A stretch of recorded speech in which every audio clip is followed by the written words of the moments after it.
Instagram के post के लेकर एक नया अपडेट आ चुका है। तो आइए देखते हैं ये अपडेट क्या है और इसे कैसे यूज कर सकते हैं। तो देखिए, आप लोग कभी कभी इंस्टाग्राम पर 2 3 4 या फिर 5 चाहे 10 पोस्ट हो, कोई भी फोटोज आप पोस्ट करने के लिए यहाँ पर आते हो। आने के बाद आपका जो यहाँ पर कैप्शंस है, यहाँ पर सिर्फ आप एक ही कैप्शंस लिख सकते हैं। अगर आपने यहाँ पर हेलो लिख दोगी तो सभी फोटोज पर वही कैप्शन शो होगा।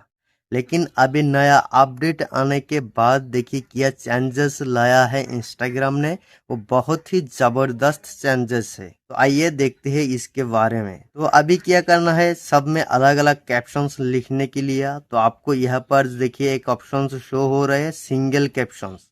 तो आपको यहाँ पर एक एरो मिलेगा, तो इस एरो वाला ऑप्शंस पर आपको क्लिक कर लेना है। तो यहाँ पर क्लिक करते ही देखिए एक ऑप्शन से मिल रहा है मल्टीपल कैप्शंस। तो आपको यहाँ पर सेलेक्ट कर लेना है। अब जैसे ही मल्टीपल कैप्शंस पर सेलेक्ट कर लोगे तो यहाँ पर आपने हेलो लिख दिया। तो ये पहला का जो कैप्शन था वो इधर था, और अभी इसमें कैप्शंस लिखना है। तो इसमें देखिए मैं जैसे हाई लिख दूंगा तो यहाँ पर हाई ऐड हो जाएगा।